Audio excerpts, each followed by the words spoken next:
कांग्रेस है वो धीरे धीरे समाप्त होती जा रही है पूरे भारत से। हाँ, इसीलिए तो कर्नाटक में जो समाप्त हो गई पार्टी उसको जिता दिया, और हिमाचल में जो समाप्त हो गई पार्टी उसको जिता दिया। तो फिर ये तो वो बताएं कि अगर समाप्त पार्टी भी चुनाव जीत सकती है तो समाप्ति बेहतर है, यहाँ भी समाप्त कर दो, यहाँ भी हम जीत जाएं, उसमें क्या समस्या है। देखिए, ऐसा है, हाँकना कुछ और होता है और गंभीर बात करना कुछ और होता है। भारतीय जनता पार्टी की आदत बन गई है हाँकने की, जुमला जिसे कहते हैं। उन्होंने स्वयं स्वीकार कर लिया कि हम तो जुमले कहा करते हैं, तो वो जुमले कहते रहे, हम अपना काम कर रहे हैं। अब इस समय महिला आरक्षण की बात हुई है, एक कानून बना है, हमने उस पर, सोनिया जी ने स्वयं उस पर खड़े होकर ये कहा कि महिला आरक्षण में भी ओबीसी का हिस्सा होना चाहिए। आप आरक्षण करें, हम इसका स्वागत करते हैं, लेकिन जब तक इसमें आप ओबीसी को अलग से उनको एक भागीदारी नहीं देंगे, तब तक आरक्षण का उतना फ़ायदा इस देश को नहीं हो पाएगा जितना हम चाहते हैं। नमस्कार दोस्तों, स्वागत है आप सभी का एनडीसी नेटवर्क के न्यूज़ चैनल पर। अभी हम मौजूद हैं कायमगंज क्षेत्र में, फर्रुखाबाद के कायमगंज क्षेत्र में, और हमारे साथ एक ऐसी शख्सियत बैठी है जो किसी परिचय की मोहताज नहीं है। अगर आप फर्रुखाबाद के आसपास ज़िलों में भी रहते हैं तो किसी परिचय के मोहताज नहीं है। हमारे साथ मौजूद हैं इस टाइम पर। अगर आप अन्य किसी ज़िले से हैं तो आपको बता दें कि हमारे साथ भारत के विदेश मंत्री रह चुके हैं सलमान खुर्शीद जी हमारे साथ हैं, और 2 बार फर्रुखाबाद से सांसद भी रह चुके हैं। आज कुछ प्रश्नों के जवाब देंगे और काफ़ी सारी चर्चाएं करनी है। कुछ सवाल ऐसे भी हैं जो लोकसभा को लेकर करने हैं और कुछ सवाल ऐसे भी हैं जो फर्रुखाबाद को लेकर करने हैं। तो सबसे पहले आपका हमारे चैनल पर बहुत बहुत स्वागत। धन्यवाद। किस तरह से तैयारी कर रहे हैं लोकसभा चुनाव की, ये बताइए जनता को। देखिए, अलग अलग लोग तैयारी को अलग अलग तरीके से करते हैं। कुछ लोग चुनाव लड़ने के ही लक्ष्य से आते हैं और चुनाव लड़ने के लिए लोगों से संपर्क बनाना शुरू करते हैं। किस को कहाँ बैठाना होगा, किस से क्या काम लेना होगा, वो एक चुनाव से एक वर्ष पूर्व वो शुरू करते हैं। और फिर वो टिकट की तलाश में जाते हैं कि टिकट मिल जाए तो फिर हमको एक झंडा मिल जाए, हमको एक सिंबल मिल जाए। जिसका संबंध एक पारिवारिक संबंध होता है, जिसका घरेलू संबंध होता है, वो कुछ नहीं करता है। वो तो जैसे आता है वैसे आता रहता है। जो आपके संबंध हैं, जिसको मैंने पारिवारिक संबंध कहा, उसमें से लोग निकलते हैं, सहयोग देते हैं, आपको परामर्श देते हैं, और फिर जैसे जैसे चुनाव पास आता है वैसे वैसे गतिविधियां बढ़ाते हैं, समय बढ़ता है। तो बुनियादी तौर पर बस संपर्क का मामला है कि संपर्क के लिए समय थोड़ा ज़्यादा निकालना पड़ता है, और जब आप साधारण समय में होते हैं तब तो संपर्क वैसे जैसे आम लोगों के बीच में आपस में लोग संपर्क रखते हैं, अपने संबंध रखते हैं, वैसे किया जाता है। अभी इस टाइम पर आप फर्रुखाबाद की जनता से कैसे मुलाकात कर रहे हैं? अभी तो हम सिर्फ बैठकें कर रहे हैं कि हम जहाँ ज़्यादा समय हो गया है, कहीं किसी गांव में नहीं जा पाए, सैकड़ों गांव हैं, तो वहाँ पर अपने जो लोग हैं उनसे संपर्क करके उनसे कहते हैं कि हम आएंगे, कुछ समय देंगे, बैठेंगे, बात करेंगे। वहाँ पर जिसकी कोई समस्या होती है वो भी सामने हमको मिल जाती है, उसका क्या समाधान हो सकता है उस पर विचार करते हैं और फिर प्रयास करते हैं कि वो समाधान मिल सके उनको। अभी आपका जो गठबंधन है, बहुत से लोगों के मन में सवाल है कि पता नहीं किसको जो टिकट है फर्रुखाबाद से मिलेगी, कौन चुनाव लड़ेगा। कुछ लोगों का कहना ये है कि शायद नवल किशोर साक्य हैं जो समाजवादी पार्टी से, उन्हें टिकट मिलेगी, या सलमान खुर्शीद जी हैं कांग्रेस से, उन्हें टिकट मिलेगी। इस पर क्या विचार है आपका, किसको टिकट मिलेगी? विचार ये है कि कोई ये नहीं कहता कि नवल किशोर जी विदेश मंत्री भी बनेंगे। ये क्यों नहीं कहता है? अगर हम लोग साथ मिल के लड़ेंगे तो जो भी आगे व्यवस्था बनेगी, जो भी सरकार बनेगी, उसमें भी तो हमें लोग चाहिए, है ना। तो वो भी तो सोचना पड़ेगा, उसमें वहाँ कौन आएगा, कौन बनेगा। तो इस बात में उलझने का कोई मेरे लिए कोई फ़ायदा नहीं है। उनके लिए हो सकता है, मेरे लिए कोई फ़ायदा नहीं है। जो निर्णय हमारी पार्टी का और पूरा अलायंस हमारा बना है, जिसको इंडिया का नाम दिया गया है, जब वहाँ निर्णय हो जाएंगे और संभव है ये भी कि जो अलग अलग प्रांत के हम लोग सीटों का बंटवारा करने बैठेंगे और उस पर विचार करने बैठेंगे, तो वहाँ मेरा सौभाग्य हो तो मुझे भी बैठने का अवसर मिलेगा, क्योंकि मैं कांग्रेस पार्टी की जो चुनाव की कमेटी है, जो हमारी सेंट्रल इलेक्शन कमेटी है, उसका मैं भी अध्यक्ष, उसका भी मैं भी सदस्य हूँ। तो इसलिए संभवतः हमको भी कुछ अवसर मिलेगा कि हम अपनी बात रख सकें। अब क्या निर्णय होता है, ये तो निर्णय जब होगा तब होगा। अभी क्या इसके बारे में कुछ तैयारी नहीं? नहीं, तय कैसे हो सकता है कि मैं कोई अध्यक्ष नहीं हूँ पार्टी का, मैं कोई अकेला व्यक्ति नहीं हूँ जो निर्णय लेगा।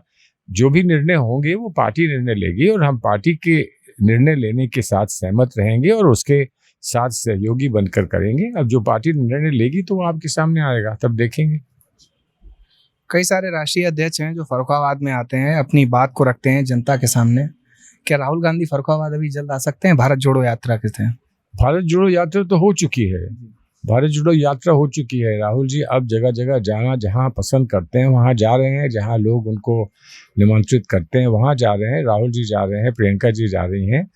तो अब किस समय कौन कहाँ जाएगा, मुझे भी लोग कह रहे हैं कि आप तेलंगाना आ जाइए, आप राजस्थान आ जाइए, आप मध्य प्रदेश आ जाइए, तो मुझे भी जाना होगा। तो जैसे जैसे आदेश प्राप्त होगा वैसे वैसे हम लोग करेंगे। भाजपा के अभी जो मुख्यमंत्री हैं, प्रधानमंत्री जी कह रहे हैं कि जहाँ जहाँ कांग्रेस गई है देश में, कांग्रेस ने पूरे देश को बर्बाद कर दिया है, भाजपा ने बहुत तरक्की की है। उसके बारे में क्या कहना चाहेंगे? देखिए, प्रधानमंत्री अगर ये नहीं कहेंगे तो क्या कहेंगे? कुछ तो कहेंगे ना। जो अपनी उपस्थिति दिखाना चाहता है कि जो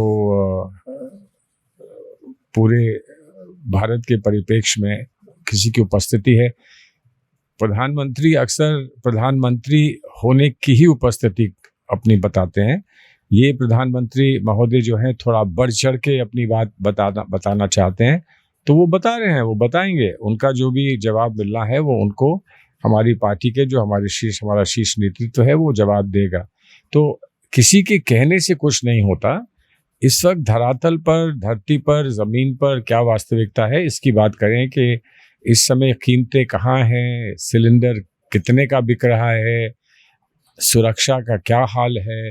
आज जिसको ईज़ ऑफ डूइंग बिजनेस कहते हैं कि व्यापार करने में एक आपको आसानी है, उसकी स्थिति आज क्या है, और आज जो मानव सुरक्षा है उसकी स्थिति क्या है, इस पर विचार करें, इस पर बात करें। तो इस पर तो वो बात कभी करते नहीं है, इस पर तो कोई जवाब देते नहीं है। मणिपुर में कितने दिन से मणिपुर जल रहा है, प्रधानमंत्री ने इस पर नहीं कहा। ये नहीं कहा कि ये हमारी उपलब्धि है, ये भी नहीं कहा कि हमारा प्रयास ये है कि इसको हम जल्द से जल्द ठीक करें, और जिसकी गलती थी उसको हमने आड़े हाथों लिया है। तो प्रधानमंत्री जो भी मुख्य बात है, जिस बात का विशेष असर आम जनता पर है, उस पर तो बात करना पसंद ही नहीं करते। अभी मध्य प्रदेश में ही एक रेलवे स्टेशन का उद्घाटन कर दिया। बोल रहे थे कि रानी दुर्गावती रेलवे स्टेशन है, उसका उद्घाटन कर रहे हैं, और उस नाम से कोई रेलवे स्टेशन ही नहीं है पूरे मध्य प्रदेश में। तो ये क्या हो रहा है, क्या कहना चाहेंगे इसके बारे में? अब देखिए, ये तो आप उनसे पूछ लीजिए ना, कभी उनसे आप टाइम मांगिए और उनसे पूछिए कि आप क्यों ऐसे रेलवे स्टेशन का उद्घाटन करते हैं जो किसी को मिलता नहीं, कहीं ढूंढे नहीं मिलता है। आप ऐसा उद्घाटन क्यों करते हैं? हम तो विदेश नीति हो या उनकी अर्थव्यवस्था से संबंधित उनकी कोई बात हो, या चीन के साथ जो हमारी मुठभेड़ हुई और जिसमें हमारे बहुत सारे नौजवान शहीद हुए, वो चीन ने हमारी धरती हड़प ली है, उसके बारे में उनसे चर्चा हो, और वो चर्चा करने के लिए तैयार हो, चाहे पार्लियामेंट में करें या पार्लियामेंट से बाहर करें, तब कोई बात बनेगी। अच्छा, ये बताइए, जैसे अभी तो भाजपा की सरकार है अपने फर्रुखाबाद में, और उत्तर प्रदेश से लेकर पूरे भारत में कांग्रेस की सरकार अगर यहाँ आ जाती है फर्रुखाबाद में या भारत में, तो फर्रुखाबाद का विकास कितना हो सकता है? क्योंकि देखा गया है कि पिछले कई सालों में जो 2 ओवरब्रिज बने हैं उनका भी विकास अभी अच्छी तरह से नहीं हो पाया है, और जो एक्सप्रेस वे निकलने वाले थे वो भी सही से नहीं निकल पाएंगे। तो क्या कांग्रेस की जब सरकार आएगी तो ये हो पाएगा? और ये जो सांसद अभी के मौजूदा टाइम में है, ये इतना काम क्यों नहीं करवा पा रहे हैं? देखिए, ये बात आप मुझसे पूछ रहे हैं, जिसने चुना है उनको एक बार नहीं 2 बार चुना है, उनके बीच में बैठ के उनसे पूछिए। मुझसे तो मेरा जवाब तो फिर ये माना जाएगा कि मैं उनका विरोध करता हूँ या कर रहा हूँ इसलिए ऐसी बात कर रहा हूँ। जिसने उनको अपने विश्वास में लेकर उनको चुनाव जिताया, एक बार नहीं 2 बार जिताया, उससे पूछिए कि क्या आप संतुष्ट हैं और क्या आप ये चाहते हैं कि ऐसे ही व्यवस्था बनी रहे कि जो काम ना करे वो चुनाव जीतता जाए। और किस बात पे जीते, मुझे तो ये बताया जाता है कि वो स्वयं ये कहते हैं कि वो थोड़ी जीते हैं, वो तो मोदी जी जीते हैं। तो अगर मेरा मुकाबला मुझे मोदी जी से करना है तो फिर मैं मोदी जी से ही ये बात पूछूं कि विकास आपने किया कि नहीं किया और कितना किया, और आप नहीं रहेंगे तो फिर कितना विकास होगा। विकास करना अनिवार्य होता है, विकास करना ये आम जनता का अधिकार भी है, विकास हो, और ये कर्तव्य बनता है, दायित्व बनता है जो चुनाव जीतता है। तो चुनाव जीतेगा तो आपसे फिर बात, जीतेंगे तो फिर आपसे फिर बात करेंगे, बैठेंगे, बताएंगे कि अब हम क्या कर सकते हैं। मतलब भाजपा के कई सारे नेता हैं और भी कई लोग हैं बोल रहे हैं कि जो कांग्रेस है वो धीरे धीरे समाप्त होती जा रही है पूरे भारत से। हाँ, इसीलिए तो कर्नाटक में जो समाप्त हो गई पार्टी उसको जिता दिया, और हिमाचल में जो समाप्त हो गई पार्टी उसको जिता दिया। तो फिर ये तो वो बताएं कि अगर समाप्त पार्टी भी चुनाव जीत सकती है तो समाप्त ही बेहतर है। यहाँ भी समाप्त कर दो, यहाँ भी हम जीत जाएं, उसमें क्या समस्या है। देखिए, ऐसा है, हाँकना कुछ और होता है और गंभीर बात करना कुछ और होता है। भारतीय जनता पार्टी की आदत बन गई है हाँकने की, जुमला जिसे कहते हैं। उन्होंने स्वयं स्वीकार कर लिया कि हम तो जुमले कहा करते हैं। तो वो जुमले कहते रहे, हम अपना काम कर रहे हैं, उनके जुमले चलते रहेंगे, हमारा काम चलता रहेगा। अंततः फिर लोकतंत्र में क्या काम भारी पड़ेगा या जुमला भारी पड़ेगा, ये समय बताएगा। जो अपना फर्रुखाबाद है, यहाँ पर अभी आपने धर्मेंद्र साक्य जी को चुनाव लड़ाया था नगर पंचायत का, तो कितना ओबीसी समाज या फिर जो आसपास का समाज है वो आपके साथ है या नहीं है फर्रुखाबाद से? देखिए, अभी ये मेरा कहना थोड़ा सा जल्दबाजी का होगा, इसलिए कि जो इंडिया बनाकर प्रयास हो रहा है उसमें हम लोग चाहते हैं कि हर वर्ग उससे जुड़े और एक भी ओबीसी को विशेष महत्व दिया जाए। अब इस समय महिला आरक्षण की बात हुई है, एक कानून बना है, हमने उस पर, सोनिया जी ने स्वयं उस पर खड़े होकर ये कहा कि महिला आरक्षण में भी ओबीसी का हिस्सा होना चाहिए। आप आरक्षण करें, हम इसका स्वागत करते हैं, लेकिन जब तक इसमें आप ओबीसी को अलग से उनको एक भागीदारी नहीं देंगे तब तक आरक्षण का उतना फ़ायदा इस देश को नहीं हो पाएगा जितना हम चाहते हैं। तो ओबीसी के लिए आवाज़ उठ रही है। ओबीसी के जो नेता हैं हमारे पूरे भारतवर्ष में, वो लोग जुड़ रहे हैं। अब नीतीश जी ओबीसी के नेता हैं, तेजस्वी जी ओबीसी के नेता हैं, लालू जी ओबीसी के नेता हैं, अखिलेश यादव ओबीसी के नेता हैं। वो सब हम लोगों के साथ अगर बैठ रहे हैं पटना में और कर्नाटक में, बेंगलोर में और मुंबई में, अगर हमारे साथ बैठ रहे हैं और उनका और हमारा एक ही लक्ष्य है, तो ऐसा तो नहीं होगा ना कि पूरे भारत में हम लोग सब साथ होंगे, फर्रुखाबाद में साथ नहीं होंगे। लेकिन खरबूजे को देखकर खरबूजा रंग पकड़ता है ना, तो ज़रा खरबूजे को पहले एक दफ़ा देख लीजिए, रंग आ जाए, उसके बाद फिर बात करेंगे। अच्छा, हमारे चैनल के माध्यम से आप कोई और जो बात जो अपने फर्रुखाबाद के या आसपास के क्षेत्र के लोग हैं उन तक पहुंचाना चाहते हैं? देखिए, फर्रुखाबाद के लोग हों, कहीं और के लोग हों, फर्रुखाबाद के संदर्भ में तो मैं एक ही बात कह सकता हूँ कि मेरा कर्तव्य बनता है और मैं दिल से फर्रुखाबाद के साथ जो भी सेवा में मैं अपने आप को अर्पित कर सकता हूँ, मैं करता हूँ। जितना भी मुझसे हो सकता है, वो लोगों को पूरा लगे, कम लगे, अच्छा लगे, बेश लगे, मैं उसको समर्पित होकर मैं वो फर्रुखाबाद को देता हूँ, देता रहूँगा। और मेरा एक जीवन भर का एक फर्रुखाबाद के साथ एक संबंध है, उसको मैं पूरा करता रहूँगा। मैं कितना खरा उतर पाया हूँ, कितना मैं कर पाया हूँ, उसकी वास्तविकता और सच्चाई सब जानते हैं।